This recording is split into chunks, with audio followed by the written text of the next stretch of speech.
అమ్మా. మీ అందరూ చాలా దూరాల నుంచి వచ్చారు ఇక్కడ పిల్లల కోసం అని చెప్పి. మన గురించి తెలిసి ఎంతో దూరం నుంచి బస్సులు ఎక్కి, ట్రైన్లు ఎక్కి, ఆటోలు ఎక్కి, తిని తినక ఇక్కడికి వచ్చారు.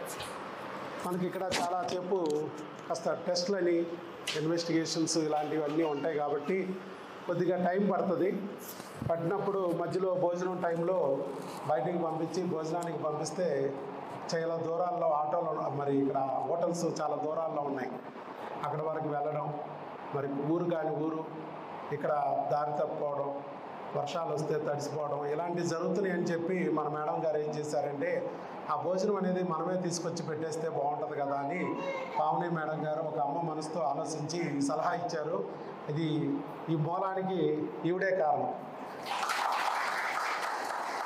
ఎందుకనంటే ప్రపంచంలో మీరు ఎక్కడ చూసుండ్రు బహుశా ఏ హాస్పిటల్లో, కనీసం గవర్నమెంట్ హాస్పిటల్లో కూడా ఓపీకి వచ్చే పేషెంట్లకి భోజనాలు ఎక్కడా పెట్టడం అనేది ప్రపంచంలో ఎక్కడా జరగట్లేదు.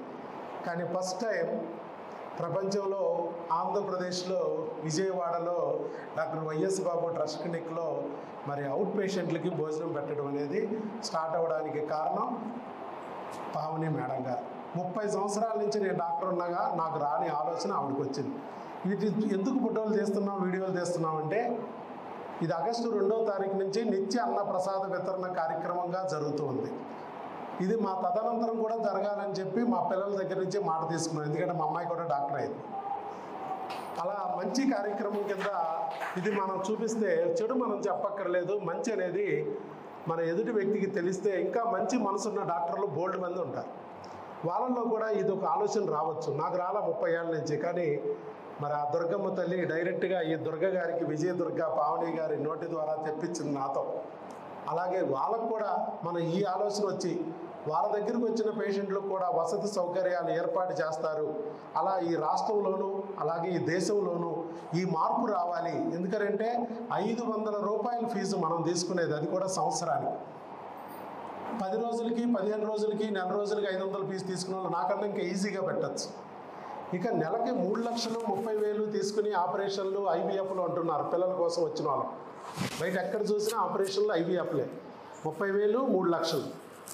మరి మనం ఆపరేషన్ లేకుండా, ఐవీఎఫ్ లేకోకుండా చక్కగా 500 రూపాయలు ఫీజుతో సంవత్సరానికి మనం ఇన్ని చేస్తూ, వైద్యం చేస్తూ, పిల్లల్ని పుట్టిస్తూ, ప్లస్ వచ్చినప్పుడు భోజనం కూడా పెట్టగలుగుతున్నామంటే వాళ్ళు 3 లక్షలు తీసుకునే వాళ్ళు ఇంకా ఈజీగా పెట్టచ్చు.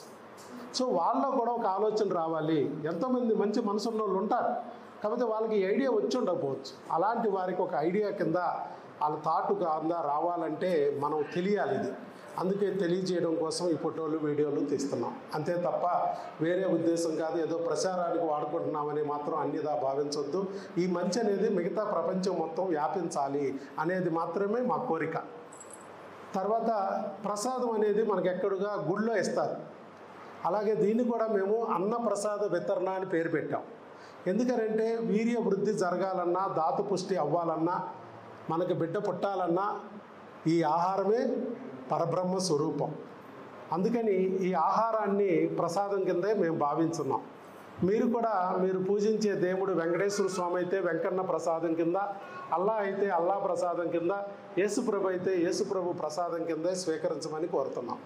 అలాగే ఈ ప్రసాదాన్ని మనం అందించేటప్పుడు మంచి మనసున్న వ్యక్తుల ద్వారా మనం అందుకుని స్వీకరిస్తే మనకు కూడా మంచి ఫలితాలు త్వరగా వస్తాయనే ఉద్దేశంతో సేవా రంగంలో ముందుండి దేవుడు లాంటి మనిషి అని అనగలిగిన వ్యక్తులు కొంతమంది ఉంటారు మనకు సమాజంలో.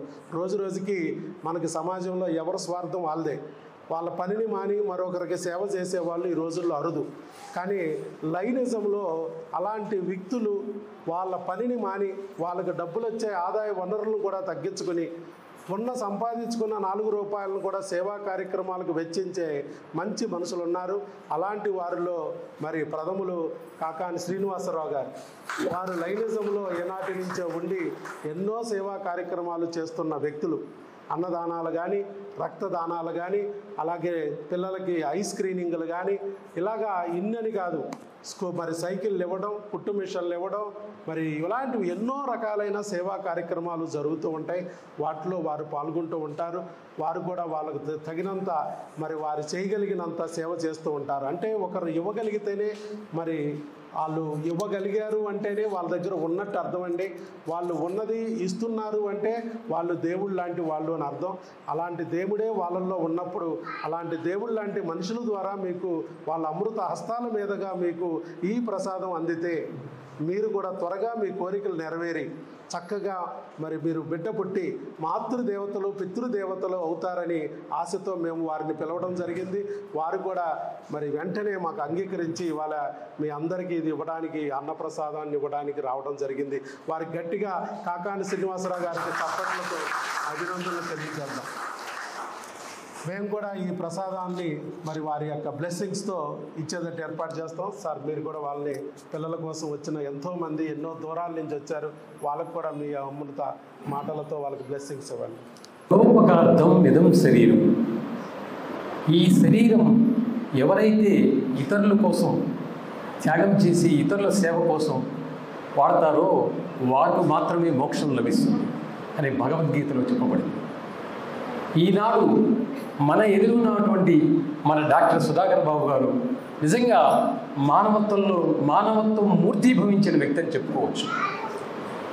ఇవాళ మన చాణక్యుడు చెప్పిన నీతి ఏంటంటే, ఏ సమాజం అయితే నువ్వు సమాజం ద్వారా డబ్బు సంపాదిస్తావు, ఎవరైనా సరే ఒక డాక్టర్ కానీ ఒక యాక్టర్ కానీ ఏ వ్యక్తి అయినా సరే సమాజం ద్వారానే సంపాదిస్తాడు. కాబట్టి ఏ సమాజం నుంచి అయితే నువ్వు తీసుకుంటున్నావో అదే సమాజానికి ఎంతో కొంత నువ్వు ఇచ్చినప్పుడే నువ్వు మోక్షాన్ని పొందగలుగుతావు అని చాణక్య నీతి చెప్తుంది. మన డాక్టర్ గారు అదే విధంగా తన సంపాదించిన దాంట్లో ఎంతో కొంత సమాజానికే మళ్ళీ ఇవ్వాలని ఒక మంచి తలంపుతో మంచి ఆలోచనతో నిజంగా చెప్తున్నప్పుడు నాకు ఎంతో స్ఫూర్తినిస్తుంది. ఎందుకంటే ఇవాళ మనం చూస్తున్న కార్పొరేట్ హాస్పిటల్కి వెళ్తుంటే కనీసం మన డబ్బులు కట్టి మనం క్యూలో ఉండి మన మందుల కోసం అక్కడ తన్నుకుంటున్నారు, లక్షల డబ్బులు కట్టి కనీసం ఇచ్చిన మెడిసిన్ సరిగా ఇస్తున్నారో లేదో కూడా చూసే పరిస్థితి ఉండదు. ఓపీలో గంటల వెయిటింగ్, మంచినీళ్ళు ఇచ్చే నాదుడు ఉండడు. మంచినీళ్ళు మనం కట్టే 1000 రూపాయల ఫీజు కనీసం మంచినీళ్ళు కూడా ఇచ్చే డాక్టర్ ఉండడు. అసలు డాక్టర్లు కూడా కనీసం బయటకు వచ్చి మన పేషెంట్లు ఎలా ఉన్నారని చూసే పరిస్థితి కూడా లేదు. ఎంతసేపు ఫీజులు డబ్బులు లెక్కేసుకుందాం అనే పరిస్థితి వాళ్ళు. ఎంతకాలం లెక్కేసుకుంటారు డబ్బులు? ఈ జీవితం శాశ్వతమా? కాదు. కానీ అలాంటి మహోన్నతమైన అలా కాకుండా ఉన్న దానికి వ్యతిరేకంగా డాక్టర్ గారు నిజంగా ఇలాంటి మంచి నిర్ణయం తీసుకోవడం చాలా అద్భుతం అండి. ఆయన తీసుకోవడమే కాకుండా ఆయన సాధారణ పావని మేడం గారికి ప్రత్యేకంగా కృతజ్ఞతలు చెప్పాలి. ఇవాళ డాక్టర్ ఎక్కడైతే ఉంటాడో పక్కనే వాళ్ళ ఆవిడ మందుల షాపులో ఉండి డబ్బులు లెక్కేసే పరిస్థితి. ప్రతి రూపాయి ఎక్కడికి పోకుండా తన రూపాయి జాగ్రత్త పరిచే పరిస్థితి ఇవాళ ఉంది. అలా కాకుండా దానికి వ్యతిరేకంగా మనం కూడా సేవలో భాగం అవ్వాలి అని ఆమె సేవకి స్ఫూర్తినిస్తుందంటే నిజంగా మహా తల్లి అని చెప్పుకోవచ్చు. నేను మొన్న మధ్య ఇక్కడ ఏదో మీటింగ్ పెడితే వచ్చాను. ఇది నిజంగా ఇది ఆసుపత్రి కాదండి, ఇది ఒక దేవాలయం. ప్రతి స్త్రీమూర్తి మాతృమూర్తి కావాలని ఎంతో ఎదురు చూస్తూ ఉంటుంది, ఎన్నో కలలు కంటుంది. మరి అలాంటి కళల్ని నిజం చేసే డాక్టరు నిజంగా ఆయన ఒక వెంకటేశ్వర స్వామిని చెప్పొచ్చు. ఇది వెంకటేశ్వర దేవాలయం. అలాంటి దేవాలయంలో అన్న సంతర్పణ జరుగుతుందంటే ఇది అంతకన్నా కావాల్సిందే ఉందండి. సృష్టి జరుగుతుంది, ప్రతి సృష్టి ఇక్కడ జరుగుతుంది. సృష్టి జరుగుతూ అలాగే అన్నం కూడా ప్రసాదంగా ఇస్తున్నారు. అన్నప్రసాదం విధంగా ఇంకా మనం తిరుమలలో ఏదైతే చూస్తున్నామో సాక్షాత్తు ఈ బిల్డింగ్లో ఇదే చూస్తున్నాం. బహుశా ఇది ఒక దేవాలయంగా మారబోతుందేమని నేను 100% చెప్తున్నాను. కాబట్టి ఇలాంటి ఈ దేవాలయానికి మమ్మల్ని పిలిచి చక్కగా మంచి కార్యక్రమం చేస్తున్నందుకు డాక్టర్ గారికి మనస్ఫూర్తిగా శుభాకాంక్షలు, అభినందనలు. డాక్టర్ గారి గురించి ఒక్క నిమిషం. చాలామంది డబ్బు గడిస్తారు, విద్యని గడిస్తారు, కానీ ఈ రెండూ గడించినప్పుడు సంస్కారం ఉండదు. గర్వం, విపరీతమైన గర్వం. అసలు డాక్టర్ గారిని చూస్తే ఎంత స్ఫూర్తి అంటే ఒకసారి నేను నిజంగా స్వయంగా చూశాను. ఒక చిన్న కార్యక్రమానికి వచ్చారు, అయ్యప్ప స్వామి మాలలు వేసుకుంటారు అందరూ. ఆయన ఎంత కామ్గా వచ్చి కూర్చున్నారంటే అక్కడ నన్ను ఎవరు గుర్తించట్లేదని ఆయన ఏం చూడట్లా.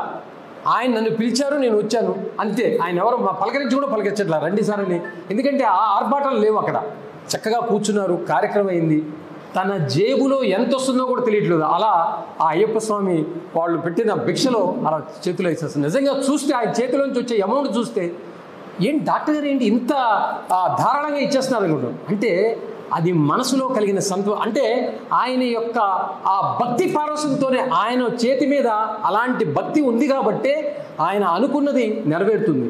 పలానా జంటకి పిల్లలు పుట్టాలంటే పుడుతున్నారంటే కారణం ఆయన ఈ చేసే కార్యక్రమం ఒక సద్భావంతో చేస్తున్నారు. ఈ సద్భావన ఉంది కాబట్టే ఇక్కడ ప్రతి సృష్టి జరుగుతుంది. ఇది అందరి వల్ల సాధ్యం కాదండి. మెడిసిన్లు పుస్తకాలు చదువుతుంటే వచ్చేది కాదు. ఎంతో సద్భావంతో చక్కని మనసుతో చేసే కార్యక్రమం. కాబట్టి ఇక్కడ ఏర్పాటైన ఈ కార్యక్రమంలో ఒక చిన్న పద్యం, ఎందుకంటే డాక్టర్ గారికి ఇంకా ఇంకా ఇంకా కనకవర్షం కురవాలి. ఎందుకంటే ఇలాంటి డాక్టర్లకి ఎంత కురిస్తే అంత సమాజ సేవ చేస్తారు. కాబట్టి డాక్టర్ గారికి కనకవర్షం కురగాలి, అలాగే వాళ్ళ పిల్లలు ఇంకా అద్భుతమైన డాక్టర్లు అయ్యి సమాజ సేవలను కోరుకుంటూ ఆ అమ్మవారిని ఒక్కసారి మనం వేడుకుందాం. వందే వందారు మందారమిందిరానంద కందలం అమందానంద సందోహ బంధురం సింధురాననం అంగం హరే పులకభూషణమాశ్రయంతి భృంగాంగనేవ ముకులాభరణం తమాలం అంగీకృతా కిల విభూతిరపాంగలీలా మాంగళ్యధాస్తు మమ మంగళదేవతాయా ముగ్ధా ముహిర్విదధతి వదనే మురారే ప్రేమత్రపా ప్రణిహితాని గతాగతాని మాలాదృశోర్మధుకరీవ మహోత్పలేయా సామే శ్రియాం ధిసతు సాగర సంభవాయా ఆమీలితాక్షమధిగమ్య ముదా ముకుందం ఆనందకందమనిమేషమనంగతంత్రం ఆకేకరిస్థితికనినీక పక్ష్మనేత్రం భూత్యై భవేన్మమ భుజంగ సయాంగనాయా బాహ్యంతరే మధుజిత స్ఫృత కౌస్తుభేయ హారావళీవ హరినీలమయీ విభాతి కామప్రదా భగవతోపి కటాక్షమాల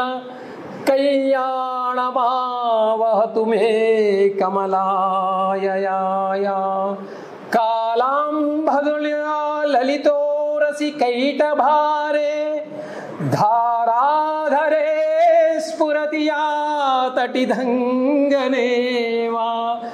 మాతః సమస్తు జగతాం మహనీయమూర్తి భద్రాణి మే దిశతు భార్గవనందనాయ. ఇది సాక్షాత్తు ఆ జగద్గురు ఆదిశంకరాచార్యుడు ఒక పేద బ్రాహ్మణ వైదిక మహిళ ఇంటికి వెళ్ళినప్పుడు కనకదార స్తోత్రం ఆ మహిళకి వినిపించారు. ఆ పేద మహిళ ఇంటిలో ఏమీ లేకపోతే ఒక చిన్న ఉసిరికాయ, చెట్టుకు ఒకే ఒక్క ఉసిరికాయ ఉందంట. ఆ ఉసిరికాయని ఆయన జోలిలో వేయగానే ఆయన కనకదార స్తోత్రం అమ్మవారికి పాడగానే ఆ వెంట బంగారు ఉసిరికాయలు కాసింది. కాబట్టి మీరు కూడా మీకున్న దాంట్లో ఉసిరికాయ అంతైనా దానం చేయండి. డాక్టర్ గారిని చూసే మేము స్ఫూర్తి పొందుతున్నాం. మన 316D జిల్లాలో ఆయన ఒక స్ఫూర్తి ప్రదాత. ఎంతోమంది మాలాంటి వ్యక్తులకి స్ఫూర్తి. నిజంగా ఇందాక చెప్పినట్టు మేమేం అంతేం సేవ చేయట్లా, ఎంతో కొంత ఒక 8 చేయాలని ఆయన ఆకాంక్షతో అలా చెప్పారు. కానీ మీరు కూడా మీకు కలిగిన దాంట్లో సేవ చేయండి, అద్భుతమైన రిజల్ట్స్ వస్తాయి. భగవంతుడు మీ అందుంటాడు. ముఖ్యంగా మన పావని మేడం గారు మొన్న ఒక చిన్న కార్యక్రమంలో ఆమె అమ్మవారి వేషం వేస్తే సాక్షాత్ అమ్మవారిలాగానే ఉంది. ఆ రోజు నిజంగానే ఆ శక్తి స్వరూపిణే, ఆ మనసులో అంతటి మంచి కోరిక కలిగి మరి ఇలాంటి అన్న వితరణ కార్యక్రమానికి ఆ శ్రీకారం చుట్టిందంటే నిజంగా మహాతల్లి అని చెప్పుకొచ్చి ఈ సందర్భంగా మరొక్కసారి మీ అందరికీ చక్కని పండంటి బిడ్డలు పుట్టి మంచి ఆయురారోగ్యాలతో ఉండాలని మనస్ఫూర్తిగా అమ్మవారిని కోరుకుంటూ మరొక్కసారి ధన్యవాదాలు. Thank you. Thank you sir. Sir చెప్పినట్టు మీరంతా కూడా అమ్మ తొందరలోనే బిడ్డల్ని పొంది చక్కగా మాతృదేవతలు పితృదేవతలు అవ్వాలి, దేవుళ్ళు అవ్వాలి. అలాంటి దేవుళ్ళని మరి మా ఇంటికి పంపించాడు ఆ భగవంతుడు మాకు అతిథుల కింద. అలాంటి అతిథులకి భోజనం పెట్టుకునే అదృష్టం మాకు కలిగించాడనే భావనతోనే ఈ అన్నప్రసాద వితరణ నిత్యం చేస్తున్నాము. మరి ఈరోజు కాకాని శ్రీనివాసరావు గారు వారి దంపతుల చేతుల మీదుగా ఈ అన్నప్రసాదాన్ని మీరు స్వీకరించాల్సిందిగా కోరుకుంటున్నాను. Thank you.